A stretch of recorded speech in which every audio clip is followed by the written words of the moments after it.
sa kanyang talumpati sa kanyang inaugurasyon kanina ay nangako si Vice President Leni Robredo na ipagpapatuloy niya ang pagtulong sa bawat Pilipino sa mas malawak na paraan. Kaugnay nito, binigyang diin naman ng bagong Vice Presidente na pagkakaisa ang kinakailangan ng bansa upang makamit ang hinahangad na tunay na pagbabago. Narito ang ulat. Sa unang pagkakataon, naging emosyonal si Vice President Leni Robredo sa kanyang talumpati matapos manumpa bilang pangalawang pinakamataas na lider ng Pilipinas sa Quezon City Reception House. Lubos ang pasasalamat ni VP Robredo sa lahat ng sumuporta at naniwala sa kanyang kakayahan. Nangako ang bagong Vice Presidente na ipagpapatuloy niya ang paglilingkod sa mas malawak na paraan. Ang mga pangarap ng ating Pangulo at ating mga plano para sa bansa ay nagkakatugma patungo sa iisang hangarin. Ang mabigyan ng tunay na kaunlaran ang ating mga kababayan, lalo na ang mga napapag-iwanan.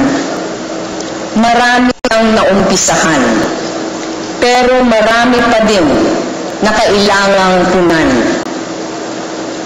Panata natin na malagpasan ang kahit ano pang hamon. Bukas ang pintuan ng tanggapan ng pangalawang Pangulo sa lahat, anuman ang katayuan sa buhay. Anuman ang paniniwala o anuman ang partido. Tiniyak din ni VP Robredo ang kanyang katapatan sa serbisyo.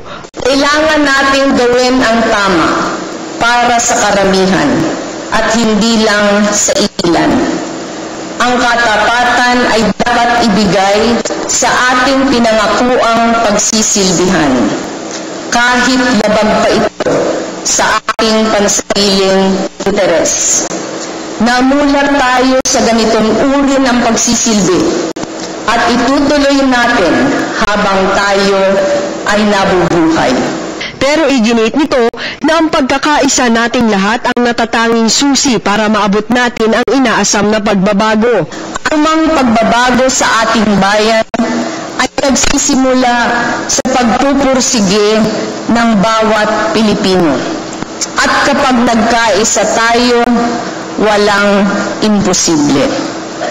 Sabi nga ni Jessie, nung siya ay nabubuhay pa, what brings us together as a nation is far more powerful than what pulls us apart.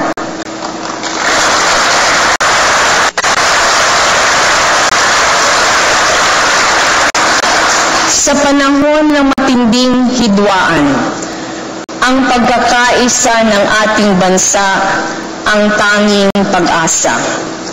Iba-iba man ang ating pinanggalingan, iisa lamang ang ating hangarin, na ang bawat pamilyang Pilipino ay mamuhay ng maidangal. Pangunahing tututukan ni VP Robredo ang seguridad sa pagkain, kalusugan, rural development, edukasyon at people empowerment. At sa unang 100 araw niya sa pwesto, plano niyang bisitahin ang malalayo at may hirap na barangay sa buong bansa para alamin ang kanilang mga pangangailangan. Umaasa tayo na sa pagdala natin sa tanggapan ng pangalawang Pangulo sa inyong mga barangay, mas mararamdaman ninyo na totoong nariyan ang pamahalaan para sa inyo. Samantala, kinumpirma ni Vice Presidential Spokesperson Georgina Hernandez na magpupulong sina President Rodrigo Duterte at VP Robredo. Dito posible nilang pag-usapan kung ano ang magiging trabaho ni VP Robredo sa ilalim ng Duterte administration. Sa ngayon ho ay wala pang final na schedule. Mayroon hong ugnayan sa pagitan ng aming tanggapan at ng kanilang tanggapan. May mga naiset nga na ilang mga schedule pero hindi po nagkakatagpo ang kanilang mga schedule. Kaya maasa po tayo sa lalong madaling panahon na magkaroon na rin sila ng pagkakataon na makapag-usap. Simple lamang ang naging inaugurasyon ni VP Robredo na dinaluhan ng kanyang mga kaalyado, mga celebrity at mga kinatawan ng marginalized sectors. Para sa Telebisyon ng Bayan, Ria Fernandez.